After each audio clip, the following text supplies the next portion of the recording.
I'm Ben from Motivation to Invest. Our mission is to motivate you to invest for your financial freedom. Whether that means escaping the 9-to-5 drudgery or just improving your quality of life, I'm here to help you by providing you with valuable investing tips and strategies. When people first start to learn about investing and even try it practically, they are amazed by its power as they watch their wealth grow easily. Then the question which comes to mind is always, why didn't I start this earlier? Why wasn't I taught this in school? Why were we taught how Henry VIII's wives died?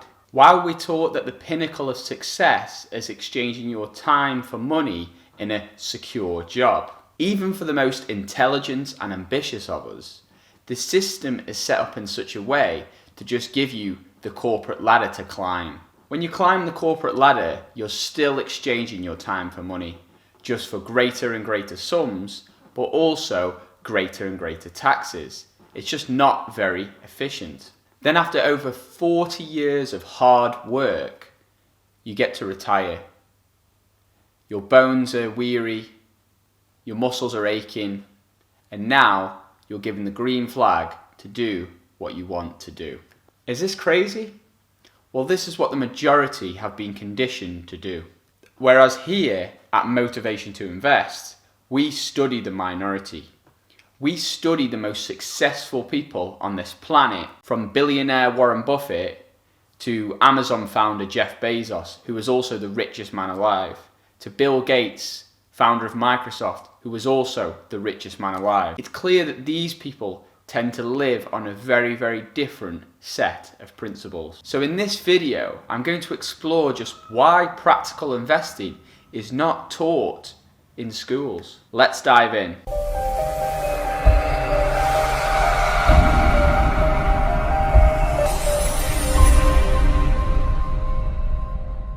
According to the National Financial Educators Council, financial education programs benefit 100% of the students, whereas algebra to a high school level only benefits 19% of those students. From this study, it's clear that financial education programs are very, very useful to a lot of people. Ask yourself these questions. When was the last time you used something that you learned in high school? Has knowing how each of Henry VIII's wives died helped you pay your bills? Has being taught about photosynthesis in science helped you with a personal relationship? Did being taught how to make a Victoria sponge cake in home economics help you to live independently? In schools, we are taught to stop talking, to be silent, and to not copy.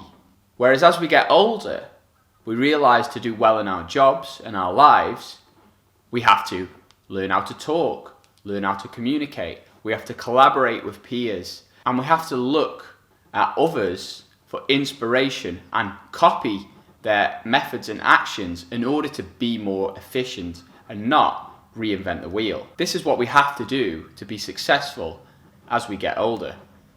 Yet we are taught the complete opposite set of principles in schools. So why are we taught the opposite? Higher education is also similar. We are encouraged by society to take out tuition loans of £9,000 per year to pay for our university fees. This equals a total amount of debt of £27,000, and that's not including student loans. Now, looking at this objectively, it's pretty clear that this is just not good financial advice. Yet we are encouraged to do this in order to be successful. So why are we taught this? Well, the fact is, the school system is still based upon a 19th century education which teaches us to be workers in the Industrial Revolution system. Kids are taught from young that if you get a D at GCSE, you're bound for failure, while those who get an A star are bound for success. In fact, as we get older, many of us realise that whether we got a D in science or an A star is pretty much irrelevant, as we begin to learn new skills which the market wants. Now, I did follow the pathways of the system to a certain point. I went to university, I did very well. I got a first class electrical and electronic engineering. It scored me my first graduate job, of which I was very happy about. However, the actual skills I learned on the degree, I didn't really use during my working life. The major things I learned were more principles. I learned about discipline. I learned how to learn. And I learned how to live independently by living away from home. But when I look at the cost of that, £27,000, to me that doesn't equate. And I feel I could have got those skills through a different method.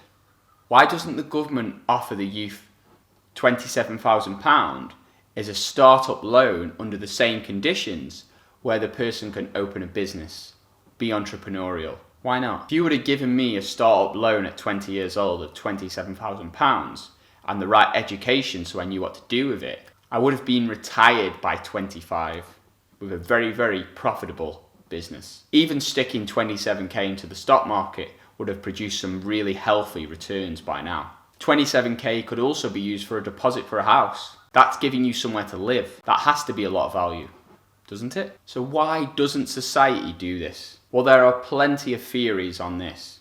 However, it's pretty clear that it's about two things. The first is keeping the wealth at the top, and the second is about control. If we weren't all struggling to survive, then we just couldn't be controlled as easily. As observing those who are financially independent is just that. They are independent, both physically and mentally. Another darker reason is the joys of consumerism. This is a great book on consumerism, influence and habits. I highly recommend it. Check that out. If you understand from a young age that many companies are trying to create insecurities inside us in order to get us to buy. If you understand that consciously from a very young age, then you can choose to live a very different path and to not purchase things unnecessarily. This would be a disaster for big business and credit agencies. Now, I want you to think back. Think back to your earliest memory. What's your earliest memory of a TV advert which got you excited, which made you really want this thing? I know for me, it was a toy advert. I remember seeing this advert and it was just amazing, it was fantastic, and it got me really excited. I really wanted this toy. And after begging to my parents, they finally got me the toy. Now I was convinced that this toy was the key to ultimate happiness and that everyone else would have it except me. So I needed to get it. Think back what happened when you finally got the toy. What did you do? Well, you were happy for a short period of time. Maybe 1 day, 2 days, 3 days. Then what happened? So you played with the toy, you were happy. Then you put the toy down. You didn't touch it again. Then you're sitting there in a slump, bored. Then what? Then you saw another TV advert for another toy, and the process started again. Now, as we transition into adulthood, it's clear to see that a lot of people are still living in this exact same mentality. They're just chasing toys, whether that be a bigger car, a nicer pair of shoes, a nicer shirt, a bigger house. They're chasing toys because we've been programmed to believe that these toys are the key to our ultimate happiness.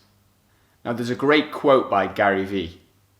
Many people are doing a job they don't like to buy stuff they don't need to impress people they don't care about. And that is so, so true. And I'm sure we've all been there at some point in our lives, if we're honest with ourselves, in which we were buying something which we didn't really need.